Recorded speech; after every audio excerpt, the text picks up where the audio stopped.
Kaibigan, narinig nyo na ba yung balita? Kumakalat itong news na ang pagkain daw ng kaning lamig, yung bahaw, mas maganda daw sa diabetes. Yan ang mga nilalabas ng mga news. Pag-aaral ngayon, hihimayin natin kung tunay ba to o hindi. Dapat ba tayong maniwala at ano gagawin natin?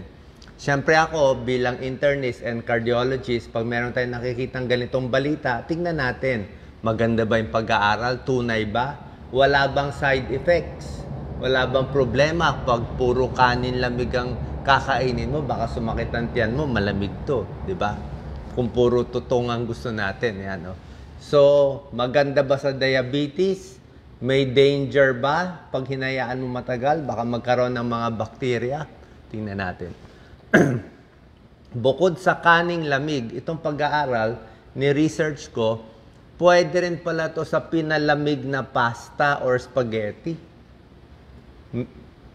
Ayon sa pag-aaral, posibleng maganda rin sa diabetes. Kahit patatas, french fries, sobra init, mabilis magpataas ng blood sugar.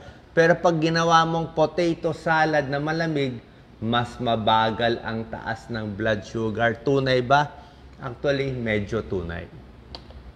Ito yung mga pag-aaral. Pakita ko na sa inyo. Kasi pag babasahin nyo lang yung news, kala nyo gano'n nakalaki yung pag-aaral. Actually, pag-aaral, dalawa lang at maliit. 2015 yung unang pag-aaral. Epekto ng pinalamig. So, yung kanin na sinaing, kinain na muna. Yung natira, pinalamig nila sa refrigerator. Yan, o. Merong rice na mainit, kinain ng tao. May rice na room temperature lang, iniwan lang. May rice na pinalamig sa 4 degrees. So, malamig yung ref niya. Halos freezer na to, 4 degrees eh. So, dito sa tatlo, ano yung mahina magpataas ng blood sugar? Nakita nila, dito sa bagong sinaing, taas ng blood sugar. Kasi nga kanin eh. Diba? Kanin nakakataas ng diabetes. Yung pinalamig konti na bahaw, mas mababa ang taas ng blood sugar. Ayan, no? 1.3 lang, mas mababa. Pero, yung pinalamig sa refrigerator, tapos ininit ulit, yun ang pinakamababa at pinakamaganda sa diabetes. Pero, dapat natin tandaan, 15 people lang pinag-aralan. Kung sa mga pinag-aaralan namin yan sa PGH o sa UP, siyempre sabihin 15 lang yan eh. Maliit pang pag-aaral. Inulit noong 2022 April, okay? Sa diabetes naman nila pinakain, 32 patients, mas marami na. So, yung isang kanin, mainit. Yung kalahating grupo, pinakain ng pinalamig na naman yung kanin. 4 degrees, malamig na lamig yan. Almost malamig na ref yan. Tapos, ininit nila, pinakain, chinek yung blood sugar after 3 hours. Ano nakita? Yung kumain ng kaning mainit na masarap, mataas ang blood sugar. Malaki tinaas. Pero yung kumain ng pinalamig na kanin, mas hindi tumaas ang blood sugar. Mas maganda. So, pag hindi mas mataas ang blood sugar, less complication, less heart attack, less stroke, most likely. So, anong explanation? Papaliwanag ko sa inyo. Ito yung paliwanag. Pinalamig na pasta, spaghetti, patatas, kanin. Kasi, ang starch, carbohydrates yan, di ba? Lahat yan carbohydrates. Dikit-dikit yan na glucose molecule. Parang dikit-dikit sila pag hilaw. Pag niluto mo itong kanin na mainit na kanin, french fries, mainit na spaghetti, mainit na pasta, itong glucose na nakadikit, naghihiwalay. Kasi ininit mo eh. Pag naghiwalay siya, tapos kinain mo siya, di mabilis siya ma-absorb. Ang sabi nga dito na isang researcher, parang uminom ka daw na soft drinks eh. Kasi hiniwalay mo na yung kanin eh. Hiniwalay mo na siya, di ba? Pero busog ka naman, kalmado naman tiyan mo, happy ka. Happy ka, pero mataas lang ang sugar mo. Yun lang ang problema. Ngayon, pag pinalamig mo siya, yan, bahaw, pinalamig mo, ginawa mong salad, naging cold mo na siya, Pag pinalamig mo siya, yung naghiwalay, niluto mo, naghiwalay na yung glucose, di ba? Mabilis ma-absorb. Magdidikit siya ulit. Magiging resistant starch siya ulit. So, pag mainit ang kanin at itong mga iba, mataas yung glycemic index. Di ba tinuturo ko sa yung glycemic index? Yun yung masama. Pag pinalamig mo, didikit siya ulit, mabagal ulit yung absorption. Good for diabetes. Again, mabagal. So, ang secret, ay naman natin kumain ng malamig na kanin, palamigin mo daw muna, pag malamig na, initin mo na lang. Kasi kahit initin mo, nakadikit na siya. Parang hindi na maghihiwalay ulit eh. Parang paste siya, nagdikit na siya. Oh. Meron tong theoretical explanation. Sabihin, sa teorya, may ibig sabihin, sa research, kahit maliit, may ibig sabihin din. Ito yung tinuturo kong glycemic index. Pakita natin, Doc Lisa. Pag ininit lang yung kanin, no, ang taas ng glycemic index, so 64. Basta lampas 50, mata yan, 64. Patatas, ang taas, so 87, ang taas. So lahat to pampataas ng blood sugar. Kaya nga, gusto mo nga palamigin siya para bababa tong numero. Tignan mo ang gulay. Lahat ng gulay, broccoli, celery, cucumber, 15 lang ang glycemic, Kahit kumain ka ng marami nito, hindi tataas ang blood sugar mo. Ayan, no? Pero kung kumain ka ng pineapple, pakwan, ang taas din ng glycemic, Apple lang ang mababa at suha. Di ba? Alam niyo naman, apple suha, hindi matamis. Good. Gulay. Pero itong kanin na gusto natin, pag pinalamig mo, mas maganda. So, mukhang maganda nga siya. Okay? Pero syempre, lahat ng bagay, merong pros and cons. Pag sa Amerika, marami ring mga pangyayari. Actually, sa Amerika, merong 64,000 cases of food poisoning from malamig na kanin. 64,000 cases na nagkakaroon ng food poisoning sa reheated fried rice. Bawal yun pag ininit mo.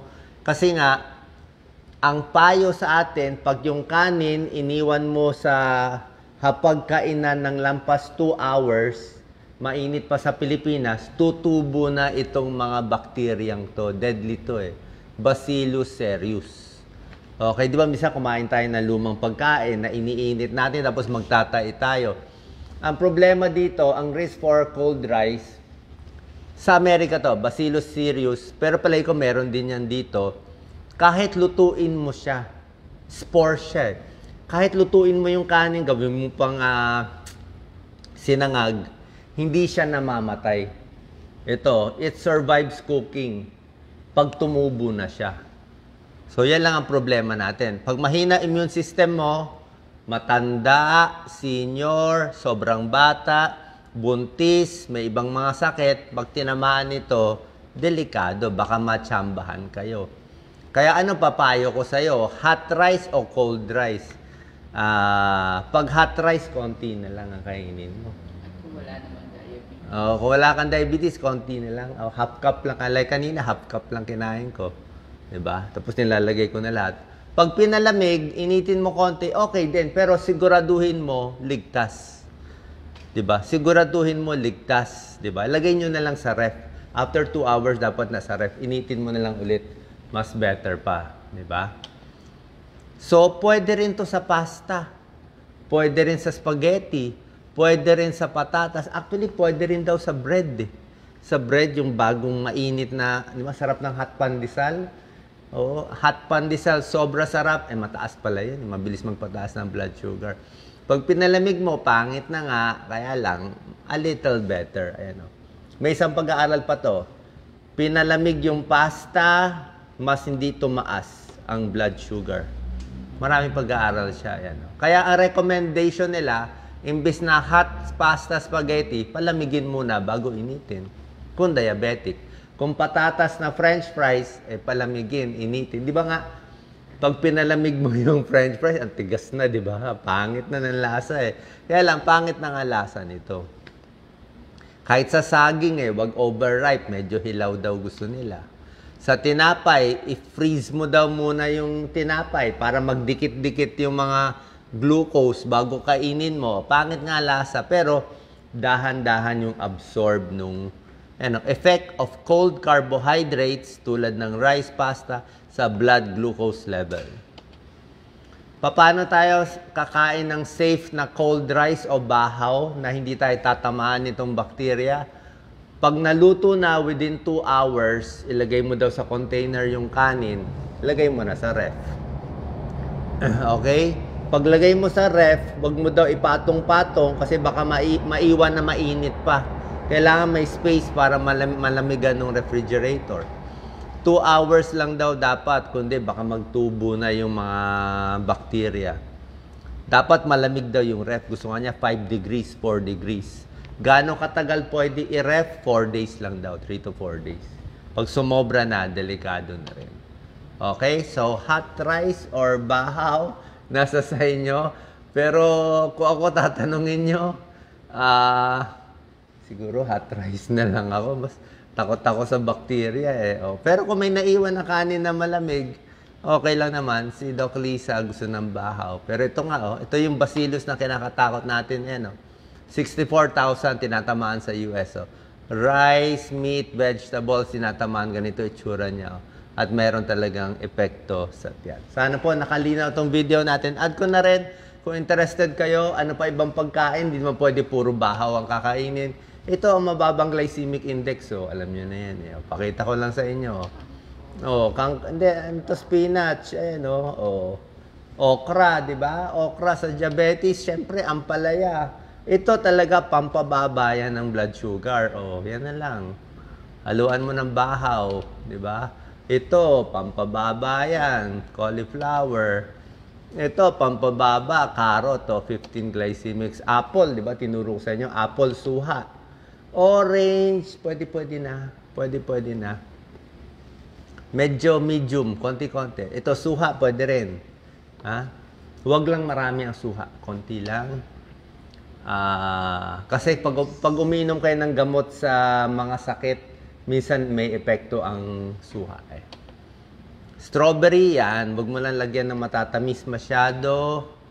Tomato, pwede yan. Safe naman yung mga buto, hindi yan appendicitis. Isda, okay? Bangus.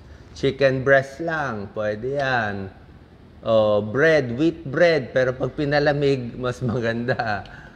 Beans, okay lang ang beans. Tofu, oatmeal, di ba?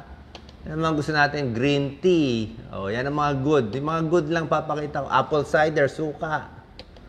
Tubig, pinakamaganda sa lahat. Tapos dito lang sa saging na medyo nandito lang tayo. Pag ganito na, bawal na sa diabetes. Okay? So sana po nakatulong to. Ito ang bawal lahat. Okay? Iiwan ko sa inyo ang lahat ng bawal. Sana po nakatulong ang video. God bless po.